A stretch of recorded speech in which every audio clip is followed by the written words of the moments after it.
રાંદેર વિસ્તારમાં આવેલા નાના બજારમાં મધ્યરાત્રિના સમયે કોઈ અજાણ્યા ઇસમ દ્વારા બે એક્ટિવાને આગ ચાંપી દેવામાં આવી હતી।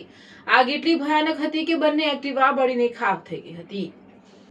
બનાવની જાણ થતાં તાત્કાલિક રાંદેર પોલીસ તથા ફાયર વિભાગની ટીમ ઘટના સ્થળે દોડી આવી હતી અને ભારે મહેનત બાદ આગ પર કાબૂ મેળવ્યો હતો।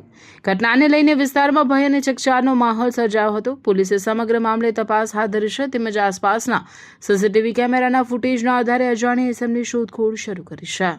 મારું નામ સઈદ અહમદ ચાલો। શું થયું છે?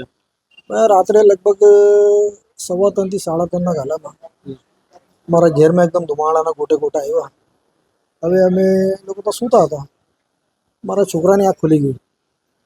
એણે જોયું કે ભાઈ બહુ બધો ધુમાડો છે, આગ લાગી છે એવું લાગે છે। એણે મને ઉઠાવ્યું। અમે ઘેરમાં જોયું તો ચેક કર્યું તો મેં બોલા ભાઈ આગ તો કિધર હે નહીં, દિખતી નહીં है। તો પછી એણે બારી ખોલી નીચે જોયું તો બોલે ડેડી આપણી બાઈકો પડી રહેલી છે બધા। મેં બોલા શું વાત કરે છે? બોલા હા। તો જોયું કે ભાઈ આ બંને બાડી એકદમ ફૂલ સ્પીડમાં બળતી હતી। પછી હું મારા ઉપર ટેરેસ પર ગયો, ત્યાં મારી વોટર ટેન્ક છે, ત્યાંથી મેં બધું પાણીને બધુંનો છંટકાવ કર્યો। પછી મારા છોકરાએ ફાયર બ્રિગેડ અને પોલીસને ફોન કર્યો 112 પર, તરત એ લોકો બી આવી ગયા ને પછી જેટલી આગ બચેલી હતી પેલા ફાયર બ્રિગેડે બુઝાવી આગ।